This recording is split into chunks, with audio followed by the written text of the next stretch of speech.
Who exactly are you, ma'am? I'm not somebody important, Mr. Featherland.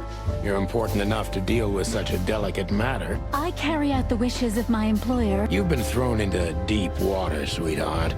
Believe me, this is just as unpleasant for me as it is.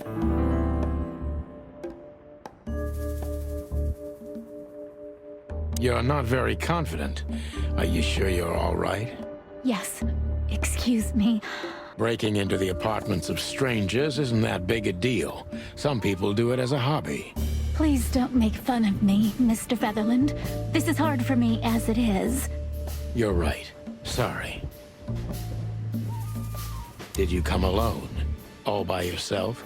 I took the subway, then the tram, and then I walked. Yeah. Well, I think I'm starting to get... This is quite unpleasant for me.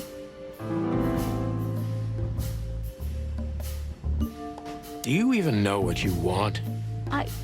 I'm very sorry. What? You come in here, swaying your lovely hips like some kind of femme fatale.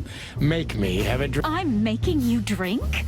Well, okay, sweetheart. You had no hand in that.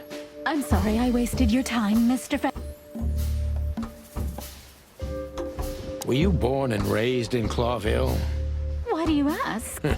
I couldn't think of anything better. Well, I'm not from around here. I'm from Grassmore.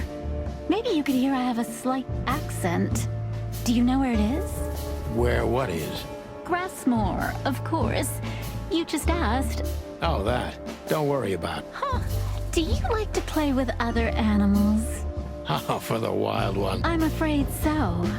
Well, I'm a little rusty, it seems. Why did you come to visit me? Why not your employer herself? My employer is Miss Natasha Katsenko. She hasn't been leaving her home lately. How so? Miss Natasha is afraid. So she's that kind of woman. I don't know what you mean.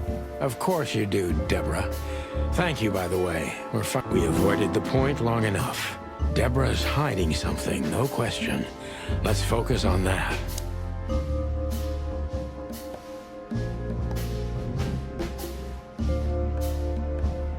I'm sure it's not intentional, but are you toying with me? I'm not sure I understand you, Mr. Featherland. Cut the crap, Deborah. You're a pretty smart girl, and you can't hide that no matter how hard... I'm sorry, Mr. Featherland, you're right. I'll try to be more straightforward. I appreciate that, ma'am.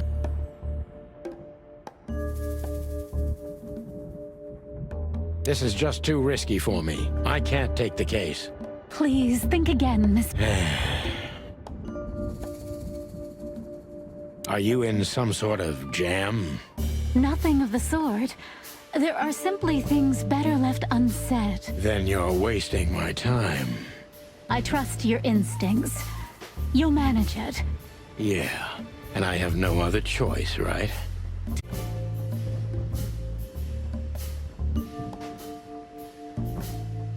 Have you ever felt truly vulnerable? Honestly, very often, Mr. Featherland. Great, because that's exactly how I feel right now, Deborah. I'm sorry if it's too unpleasant for you, but we had no one else to turn to. You know, I get that a lot, and it never ends well. Do you like happy endings? Not in books or movies, but in real life it would be nice for it. I knew you were a romantic at heart. If what's between me and my whiskey could be called romance, then yes, maybe.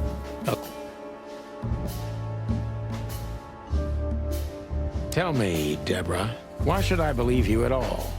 Because my mistress trusts you.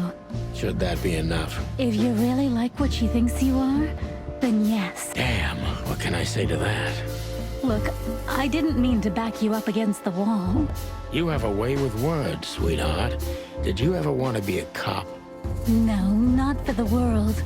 Heh, smart answer. Be honest and tell me what you're so afraid of. You know, Mr. Featherland, my mistress's partner is Hobart Wessler. Or as most people know him... Ibn Wessler. Exactly. Feathery gods, help me. To put it mildly, I think I understand it all. Wessler. This little piece of the puzzle changes everything.